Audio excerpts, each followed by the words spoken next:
اللهم صل على سيدنا محمد يا رب صل وسلم دائما ابدا على حبيبي. وہ کیا ہے؟ قل لن یصیبنا الا ما کتب اللہ لنا. دیکھو کیا زبردست آیت ہے. صحابہ کو جب غزوہ احد میں شکست ہوئی ہے نا تو منافقین مذاق اڑانے لگے. دیکھا ہمارے مشوروں پر عمل نہیں ہوا, غلط مشورے ہوئے تھے, یہ ہوا تھا, ہو گئی نا شکست. تو صحابہ کو اللہ نے حکم دیا ان کو یہ کہو لن یصیبنا الا ما کتب اللہ لنا. ہمارے جو ساتھی شہید ہو گئے, ہمیں جو شکست ہو گئی, ہمیں جو زخم پہنچے, ہمیں وہی مصیبت پہنچی ہے جو ہمارے رب نے لکھی تھی. تو رب غلط چیز بولو نہیں لکھتا, تو رب نے لکھی تھی. اور ہمارے جب ہم اس کے حکم پر عمل کر رہے ہیں تو اچھا ہی لکھا ہوگا ہمارے لیے. ہوا مولانا, وہ ہمارا دوست ہے, وہ ہمارا دشمن نہیں ہے. دیکھو مصیبتیں سب کو آئیں گی, اللہ کو ماننے والوں کو بھی, اللہ کو نہ ماننے والوں کو بھی, دونوں کو آتی ہیں. ماننے والوں کے حق میں یہ مصیبت رحمت ہے, کیونکہ نبی نے فرمایا انا عند ظن عبدی بی. اللہ کہتے ہیں کہ جو بندہ میرے بارے میں جیسا گمان کرتا ہے میرا معاملہ اس کے ساتھ ویسا ہی.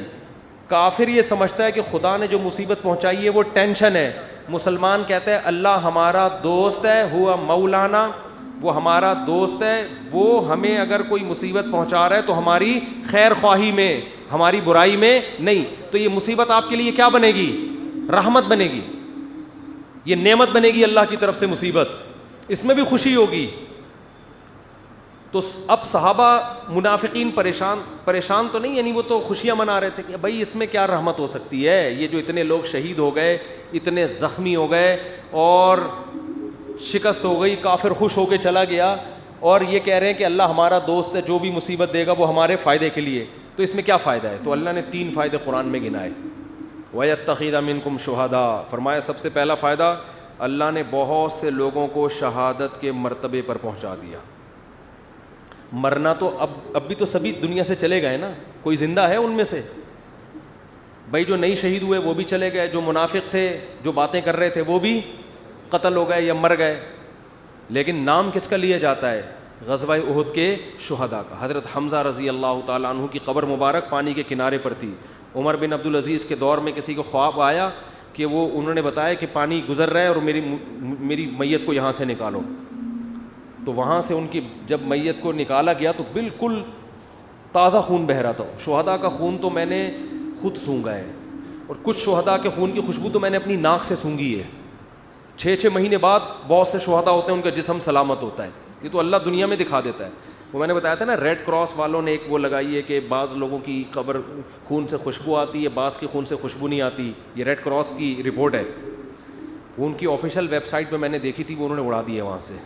ٹھیک ہے نا, حالانکہ خود ان کی اپنی رپورٹ تھی, وہ وہاں سے انہوں نے کیا کر دیا, خبر ہی اڑا دی. اور ہمارے بہت سے ساتھیوں نے تو بہت سے کی سونگی ہے, جن میں مفتی عتیق الرحمان شہید رحمۃ اللہ علیہ جو درس قرآن دیتے تھے. 6 مہینے بعد ان کی قبر کھلی ہے. 6 مہینے بعد بھی جسم سے خون بہہ رہا تھا. اور ان کا بیٹا میرا شاگرد ہے, اس نے مجھے بتایا کہ میں نے خود اپنی ناک سے خوشبو بھی سونگھی اور باڈی بھی 6 مہینے بعد بھی سلامت. تو یہ مقام مرنے کے بعد عام لوگوں کو ملتا ہے؟ بولتے کیوں نہیں؟ تو اللہ کہتے ہیں غزوہ احد میں اگر فتح ہوتی تو اتنے سارے لوگوں کو شہادت کا مرتبہ نہ ملتا. تو یہ بھی ایک فضیلت ہے, ہم تو آخرت کے لحاظ سے بھی سوچنا ہے. دوسرا اللہ نے کیا فرمایا, وَلِيُمَحِّصَ اللَّهُ مَا فِي قُلُوبِكُمْ, جب مشکلات آتی ہیں تو انسان نکھرتا ہے. ممی ڈیڈی والے بچوں کو آپ کبھی بڑا کام دنیا میں کرتے ہوئے نہیں دیکھیں گے. دنیا میں آپ ممی ڈیڈی بچوں کو بڑا کام, دوسری شادی بھی نہیں کر سکتے. آہستہ سے آپس کی بات ہے, یہ ہماری آپس کی بات, اس کا بیان سے کوئی تعلق نہیں ہے. تو پہلی بھی نہیں کر سکتے, دوسری تو دور کی بات ہے. امی سے پوچھتے ہیں امی کر لوں, مجھے بتا رہے ہوتے ہیں نا, امی کہ نہیں ابھی نہیں, تو کہنا چلو پھر بعد میں سے. تو امی سے تو پوچھنا چاہیے, لیکن ایک عمر ہوتی ہے 40 سال تک سے پوچھ رہا ہے, یار تو بس کر اب, بس ہو گیا یار, 40 سال تو اب ہو گئی نا, اب امی سے پوچھے بغیر کر لو یار, اس عمر میں تھوڑی. ویسے تو اماں ابا سے پوچھنا ہی چاہیے. کہاں کرنی ہے اس میں پوچھنا چاہیے, کرنی نہیں کرنی اس میں پوچھنے کی ضرورت نہیں, تو کرنی ہے, کہاں کرنی ہے یہ بتا دو آپ, یہ پوچھنا چاہیے.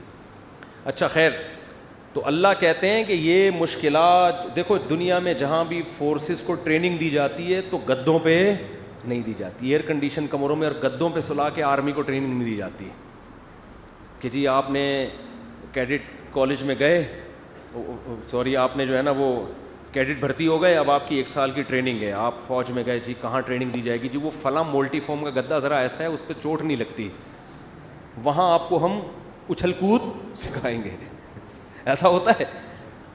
ان کو ٹریننگ دی جاتی ہے مشکلات میں, جنگلوں میں, اور وہ جو ایس ایس جی کمانڈوز ہوتے ہیں,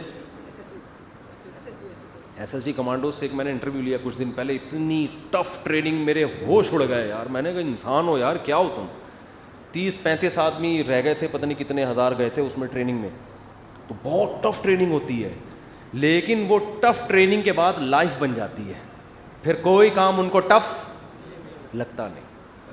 اس نے مجھے بتایا کہ ایس ایس جی ٹریننگ میں اتنی ٹف ٹریننگ ہوتی ہے, جنگلوں میں چھوڑ دیتے ہیں بغیر پانی کے, بغیر خوراک کے, اور اس ٹف ٹریننگ میں بہت سے لوگ بھاگتے, جو بھاگنے چاہتا ہے اس کو بھاگنے دیتے ہیں کہ بھئی یہ زبردستی والا کام نہیں ہے, بھاگتے بھاگتے تھوڑے سے لوگ آخر میں رہ جاتے ہیں. تو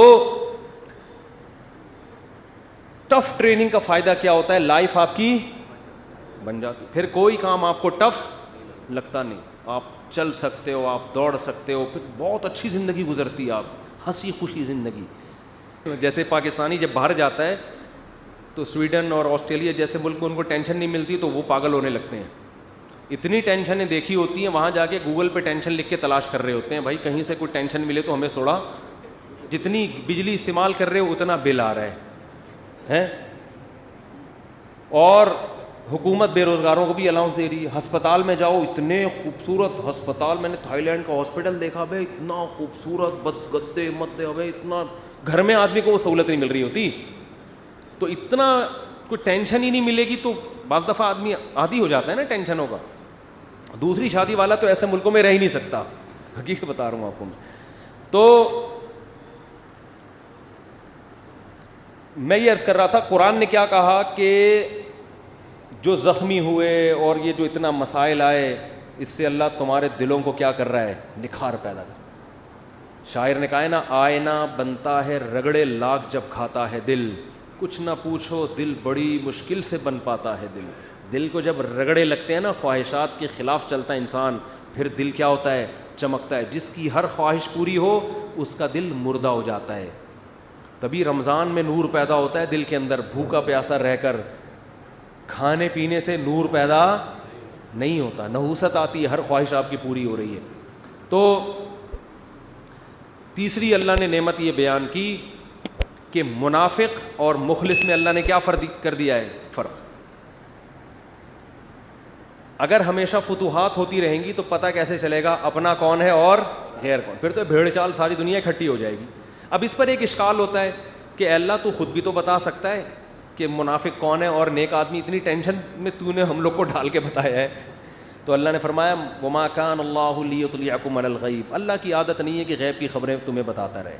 اللہ نے دنیا کو دارالاسباب بنایا ہے, اسباب میں ڈالے گا تم نکھرو گے, اس سے پتہ چلے گا اپنا کون ہے اور غیر کون. اگر اللہ نہیں کرنا ہوتا تو سب کچھ اللہ ویسے ہی کر دیتا, اللہ تمہیں آزمائے بغیر تمہارے دل کو اچھا بنا دیتا, اللہ ویسی شہادت کا دنیا میں ہی ثواب دے دیتا سب کو, جو مرو گے شہید والا ہی ثواب ملے گا. بھئی یہ دنیا دارالاسباب ہے, پہلے اس پروسیس سے گزرو گے اس کے بعد رزلٹ. تو 3 فائدے اللہ نے قرآن میں بتا دیے, شکست کے باوجود کتنے فائدے ہوئے ہیں, 3. اور اللہ نے کہا کہ منافق جو تمہارا مذاق اڑا رہے ہیں ان سے کہو لن یصیبنا الا ما کتب اللہ لنا, ہمیں تو وہی مصیبت پہنچی ہے جو اللہ نے لکھ دی ہے, ہوا مولانا, وہ ہمارا دوست ہے. اور هل تربصون بنا الا احدى الحسنيين ونحن نتربص بكم, ہمیں تو ایک ہی, ہمیں تو کامیابی ہے, لیکن ہم جو تمہارے ساتھ انتظار کر رہے ہیں ہونے والا کیا ہے, جو ٹینشن تمہیں پہنچے گی وہ اللہ کی رحمت نہیں ہوگی. وہ کیا ہے, ان یصیبکم اللہ بعذاب من عنده او بایدینا, ہماری تلوار سے تمہیں عذاب ملے گا یا اللہ کی طرف سے جہنم میں. یعنی یا تو اللہ ہم سے تمہیں لڑوا کے تمہیں شکست دے کے تمہیں ذلیل کرے گا, رسوا کرے گا, یا آخرت میں اللہ تمہیں رسوا. تو بات سمجھ میں آ رہی ہے تقدیر کے عقیدے کا فائدہ کیا ہو رہا ہے؟ کام سے پہلے تو اسباب اختیار کرنے، کام ہونے کے بعد ما کتب اللہ لنا، جو مقدر میں تھا وہ، اس سے بڑا سکون ملتا ہے خدا کی قسم. اور جن کا تقدیر پر ایمان نہیں ہے نا، ساری زندگی کنفیوز، ساری زندگی. بہت سے لوگ ہم نے دیکھے کاروبار میں بہت مشورے کر لیے سب کچھ، اب کاروبار شروع کیا، یار پتہ نہیں یہ والا کرنا چاہیے تھا کہ بھی نہیں کرنا چاہیے تھا. ہماری ایک ریلیٹو خاتون تھی، انہوں نے اپنے بچے کو کون سے اسکول میں پڑھانا ہے 6 مہینے لگا دیے ان کی کھوپڑی میں بات. پھر اسکول میں ایڈمیشن کروایا تو ٹینشن، وہاں والا زیادہ اچھا تھا یہاں والا. یہ کنفیوژن اس کو ہوتی ہے جس کا تقدیر پر ایمان. بھائی آپ نے اسباب اختیار کر کے ایک فیصلہ کر لیا، فتوکل علی اللہ، کیا کرنا ہے؟ اللہ پہ توکل. شادی بیاہ میں بہت ہوتا ہے، یار یہاں کرنی ہے کہ وہاں کرنی ہے کہ یہاں پھر جب ہو گئی، ابے یار وہاں کر لیتا تو، مجھے بتا بھی رہے تھے. یہ انسان کی فطرت ہے. ہم جب کالج میں پڑھتے تھے نا، تو ہمارے ایک دوست تھے، ان کو پینٹیں خریدنے کا بہت شوق تھا، پہننے کا بھی خریدنے کا بھی. تو ہم ایس ایم سائنس کالج سے نکلتے، یہ بولٹن مارکیٹ میں نا پوری پینٹوں کی شرٹوں کی دکانیں ہیں. ان کے بچے اب تو ماشاءاللہ بیٹھے ہوئے ہیں، بیان میں یہ بیٹھے ہوئے ہیں، ان کے ابا کی بات کر رہا ہوں. تو وہ کیا ہوتا تھا، وہ پینٹ خریدی، گھنٹہ لگا دیتا. وہ اب تو نیک بن گئے، ان کے ابا کی بات کر رہا ہوں، وہ ناراض نہ ہو جائے. وہ بیان میں ایڈیٹنگ بھی وہی کرتے ہیں، یہ والا قصہ نکال نہ دیں کہیں، بیان میں ایڈیٹنگ بھی انہی کے ذمہ ہے. گھنٹہ لگا دیتے تھے وہ ہمارے دوست صاحب پینٹ خریدنے میں، یار یہ والی نہیں، یہ والی، یہ والی نہیں، یہ والی. 1 گھنٹے کے بعد جب خریدی تو اگلی دکان میں جو پینٹ ہے وہ اس سے اچھی، یار یہ والی. تو یہ انسان کی نیچر ہے، یہ سب کے ساتھ ہوتا ہے. آپ منڈی سے جانور خریدیں، صبح سے لے کے رات تک خریدنے میں لگا دو گے آپ. سودا لے کے جیسے ہی نکلے، ابے یار یہ کتنے کا؟ یہ 80 کا. ابے میں نے 85 میں کیا پکڑ لیا یار. یہ ہوتا ہے. اپنی چیز کے علاوہ دنیا کی ہر چیز اسی وقت اچھی لگنا شروع. شادی کرتے ہی اپنی بیوی کے علاوہ ہر ایک کی بیوی اچھی لگنا شروع ہو جاتی ہے. یہ شادی شدہ لوگوں کے ساتھ مسئلہ ہے. جیسے ہی شادی کریں گے نا، اپنی کے علاوہ ہر ایک کی اچھی لگ رہی ہے. یہ ان لوگوں کی عادت ہے جن کا تقدیر پر ایمان بولو نہیں ہوتا. تو آپ نے ہر کام سے پہلے اسباب اختیار کریں. جب کام ہو گیا، بھائی اللہ کے لیے، اللہ کے علم میں میرے لیے اس سے بہتر نہ گائے تھی نہ بیوی تھی. ٹھیک ہے، نہ بچڑا تھا نہ بیوی، نہ بکرا، نہ، اللہ کے علم میں میرے لیے اس سے بہترین بکرا کوئی بھی نہیں تھا. اگرچہ یہ صبح سے بک رہا ہے، یعنی بول رہا ہے کچھ نہ. تو اسی طرح جب خوب محنت کرو، جب ہو گئی شادی، ہو گئی، اللہ کے علم میں اس سے بہتر میرے لیے کوئی بیوی ہو نہیں سکتی. اس کی خامیاں ہیں یار، خامیاں تو سب میں ہوتی ہیں. ہمارے حضرت فرمایا کرتے تھے کہ جب تک شکر کا جذبہ پیدا نہیں ہوگا، جب تک یہ عقیدہ نہ رکھیں کہ جتنی خوبصورت میری بیوی ہے، چاہے وہ جتنی ٹیڑھی میڑھی ہو، آڑی ترچھی، اللہ کے علم میں میرے لیے اس سے خوبصورت کوئی بھی نہیں تھی. وہ ہوں گی بہت ساری، وہ میرے لیے اللہ نے پیدا ہی نہیں کی.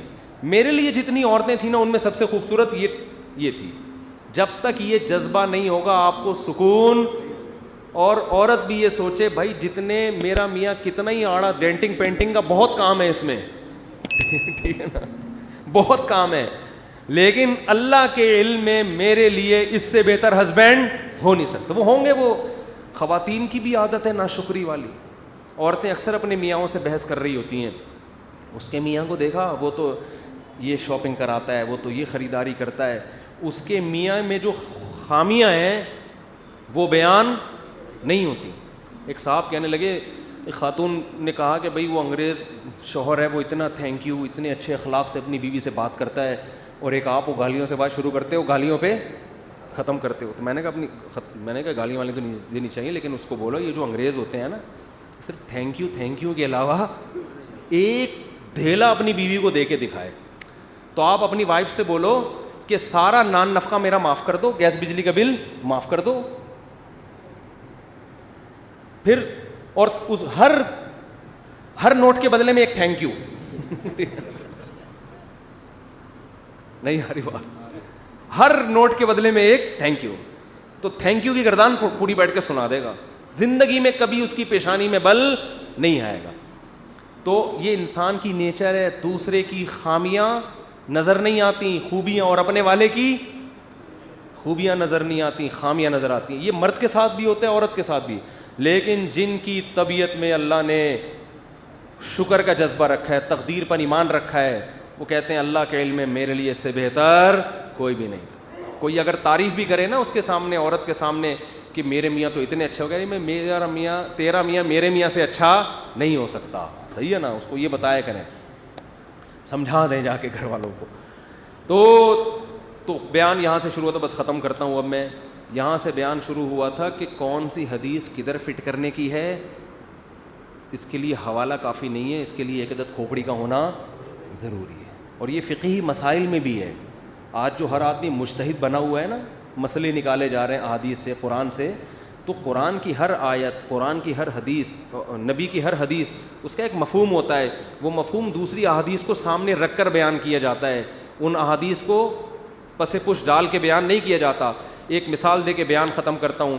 امام احمد ابن حنبل کے پاس ایک شخص آیا اور اس نے کہا کہ میں اپنی بیوی کو طلاق دینا چاہتا ہوں باپ کے کہنے پر. امام احمد نے فرمایا مت دو. اس نے کہا حدیث میں تو آتا ہے کہ عبداللہ بن عمر کو حضرت عمر نے کہا. حضرت عمر کے بیٹے کون تھے؟ ابن عمر. حضرت عمر نے اپنے بیٹے کو کہا تھا بیوی کو طلاق دے دو, تو نبی نے کہا تھا باپ کی بات مانو. حدیث اس نے پیش کی, اور آپ کیا کہہ رہے, باپ کی بات نہ مانو. تو امام احمد ابن حنبل صرف حدیث کا علم نہیں جانتے تھے, بلکہ مجتہد اور فقیہ بھی تھے. فقیہ کا مطلب جو اجتہاد کرتا ہے, جو غور کرتا ہے, اسی گہرائی میں جاتا ہے. انہوں نے فرمایا حل ابو کا مثل عمر, کیا تمہارے ابا عمر جیسے ہیں بھائی؟ نبی کو پتا تھا یہ بات کس کی ہو رہی ہے, عمر کی. وہ اگر حکم دے رہے ہیں تو یہ غلط حکم نہیں ہو سکتا. تمہارے ابا کا کیا بھروسہ بھائی, ایسے ہی کسی کا گھر اجاڑنے میں لگے ہوئے ہوں. تو آج اگر ہم کہیں کہ بھائی ماں جب بھی کہے بیوی کو طلاق دے دو, باپ جب بھی کہے, تو پہلے ہی شادیاں نہیں ہو رہی, اس کے بعد جو ہوئی ہے وہ بھی بیٹھ جاؤ آرام سے. تو اس میں دیکھنا پڑتا ہے, حدیث کے ریفرنس حوالے سب لے کے بیٹھے ہوئے ہوتے ہیں. اس لیے علماء کہتے ہیں مجتہد کو فالو کیا جائے گا, پروفیسروں کو فالو نہیں کیا جائے گا قرآن و سنت کے بارے میں, مجتہدین کو. تبھی تو ان 4 اماموں پر امت نے اعتماد کیا ہے, ابو حنیفہ, مالک, شافعی, احمد بن حنبل. اگر اتنا آسان ہوتا تو امت کہتی کوئی بھی آ جائے بھائی ریفرنس کے ساتھ, بس جو بھی حدیث پیش کرے گا ہم اس کی بات مانیں گے, ایران توران میں ہم نہیں پڑھیں گے. تو ہم مجتہدین کی اتباع کا حکم دیتے ہیں, ہم باپ دادا کی اندھی اتباع کا حکم نہیں دیتے, اندھی تقلید کا حکم نہیں دیتے. تو اللہ تعالی ہمیں فقہی بصیرت عطا فرمائے, اور کون سی چیز کہاں لگانی ہے اس میں ہمیں اللہ بصیرت عطا فرمائے. بیان کہاں سے شروع ہوا تھا, لیکن چلو جو ہوا صحیح ہو گیا. سوال دے دو. حدیث میں آتا ہے کہ دیندار لڑکی کو نکاح میں ترجیح. سوال یہ کہ انہوں نے بہت دیندار ہو لیکن پسند ہی نہیں آ رہی ہو, تو پھر نہ کرو اس سے. بہت سی دیندار ایسی میں جو دیندار بھی ہو پسند بھی آئے نا. تو حدیث کا مطلب ہے کہ جب بہت ساری پسند آ رہی ہوں تو ان میں دیندار کو مالدار پہ ترجیح دو. بہت سے لوگ مال کو دیکھ رہے ہوتے ہیں زیادہ, تو دیندار کو ترجیح دو کس پر, باقیوں پر. اور بعض دفعہ یہ بھی ہوتا ہے کہ کوئی تھوڑی خوبصورت ہے, کوئی زیادہ خوبصورت ہے, جو کم ہے وہ دیندار ہے لیکن بہت بدصورت بھی نہیں ہے, تو دین کی وجہ سے اس کا ایک عیب پہ کیا ہو گیا, تلافی ہو گئی. تو دین کو ایسے موقع پہ ترجیح دینی چاہیے. اور آپ کو پتہ ہے حدیث میں آتا ہے سوداء ولود احب الی اللہ من الحسناء التي لا تلد. حضرت عمر کا قول ہے کالی سیاہ عورت جو اولاد کثرت سے جنے, اس سے نکاح اللہ کو زیادہ محبوب ہے اس خوبصورت عورت سے جو آپ کو نسل نہ دے. اسلام میں نسل کی اتنی ویلیو ہے کیونکہ ہم گدھے گھوڑے نہیں, ہم خاندانی لوگ ہیں. اولادیں بھی ہوتی ہیں, بہویں بھی ہوتے ہیں, داماد بھی, پوتے بھی اور نواسے بھی. گدھے کا ماموں نہیں ہوتا, یہ یاد رکھو. اللہ عمل کی توفیق عطا فرمائے, گدھا بننے سے بچنے کی توفیق عطا فرمائے.